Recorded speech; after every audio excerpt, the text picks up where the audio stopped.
Tell me why Tate McRae is suddenly everywhere on your FYP, your playlist, your gym grind, your breakup scroll. This isn't random. This is calculated, this is mindset, and lowkey, this is your blueprint. In the next 12 minutes, we're breaking down how a former dancer from Calgary turned late-night feelings into straight-fire hits like Greedy and You Broke Me First, and how she uses sound, story, and subtle flexes to hijack your emotions in like 3 seconds.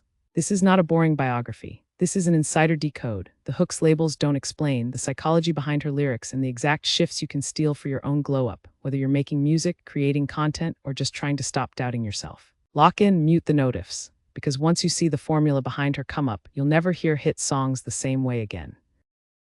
Flashback real quick, pre-superstardom Tate, posting emotional songs from her room, already moving like someone who knew it was gonna happen. That's the first cheat code.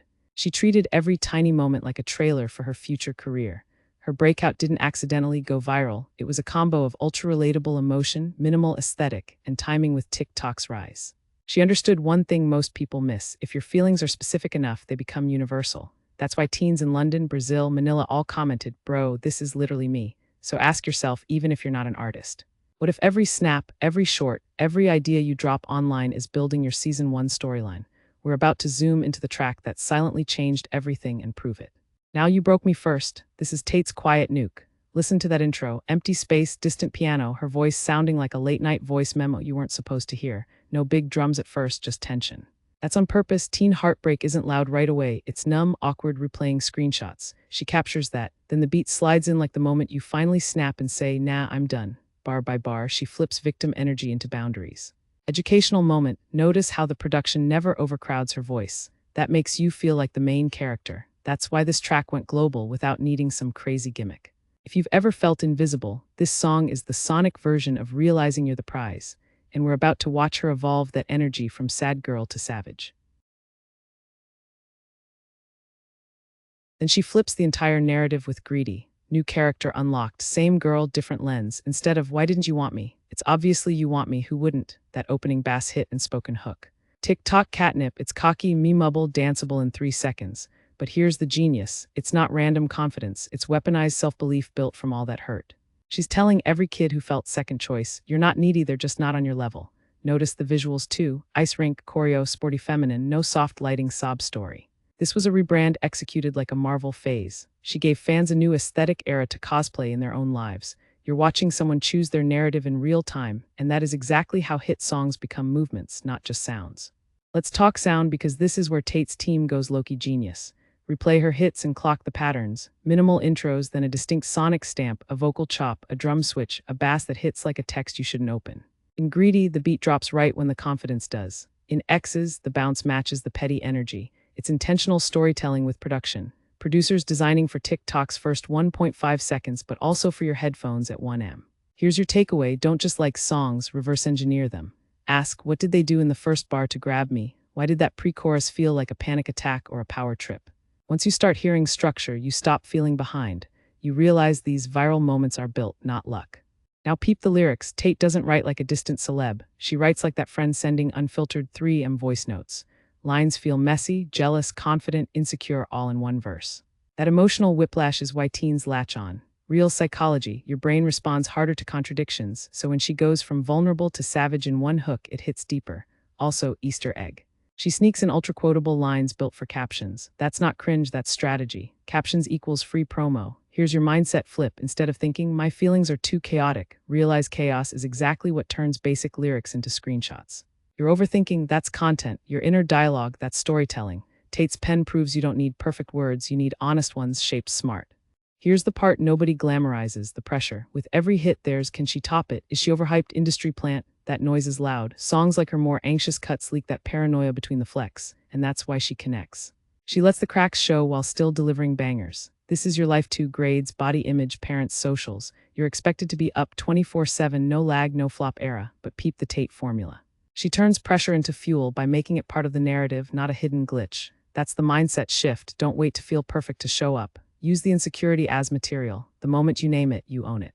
And owning it is the bridge to our next big unlock: reinventing yourself on command. Tate's career is basically an aesthetic speedrun. Dancer, sad indie pop, toxic situationship anthems, full pop star with choreo and hockey jersey drip. But here's the secret: each shift still feels like her. That's brand intelligence. She keeps three constants: vulnerable honesty, sharp choreography, melodic hooks, then experiments with everything else. You can literally steal this. Your brand at 16 is not locked. Test hairstyles, sounds, hobbies, friend groups, content styles without losing your core values. Hidden Easter egg: many major artists map their eras visually on mood boards before the music drops. Try that. Pinterest your next version. You're allowed to outgrow your last season even if people clown. Reinvention is not being fake, it's updating the software, keeping the same soul. This sets us up for the real power move. How her music hijacks your story. Quick reality check: it's not just about Tate, it's about what happens to you when her songs hit. Look at the comments. This got me through my breakup, played this before every exam, I dumped him after this song. That's impact. Music like hers becomes a script you borrow until you believe it. And that's the secret labels chase, songs that feel like armor. When a track gives you language for your feelings, you replay it into a ritual, and rituals turn artists into icons. Ask yourself which song makes you fix your posture instantly, which lyric made you block that one toxic person. Don't sleep on that. If you feel seen, you move different. And if you understand that, you're ready for the game-changing mindset behind every modern pop era we're about to expose. Here's the climax. The mindset behind Tate's whole wave is simple but insane once it clicks. She doesn't just drop songs, she drops identities you can step into. Heartbroken but powerful, insecure but trying, cocky but still human. Every hit is a door. The industry's secret is they're not just marketing tracks, they're marketing versions of you. Once you see that, you stop mindlessly consuming and start choosing on purpose. You pick sounds that match the person you're building. You realize your playlists are literally programming your self-talk. That's not woo-woo. It's neuroscience and branding holding hands. So instead of music is just background, think, this is my training montage soundtrack. That's the Tate effect. That's the modern pop effect. And now we flip it fully onto your life.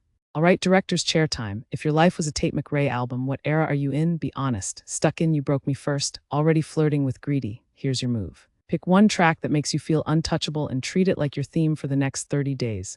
Play it getting ready on the bus, walking into school before you text back. Then ask, what would the main character version of me do right now? That's literally how athletes, CEOs, and yes, pop stars program their mindset: repetition plus soundtrack. You don't need a label, a budget, or a tour. You need intention.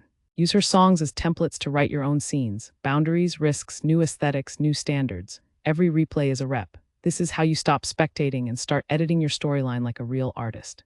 If you're still here, you're built different, so here's your challenge: no fluff. Tonight, build a 10-song playlist that matches the person you want to be in 6 months. Yes, throw Tate on there: Greedy, Exes, whatever makes you walk faster. Then tomorrow, live like the version of you who made that playlist on purpose.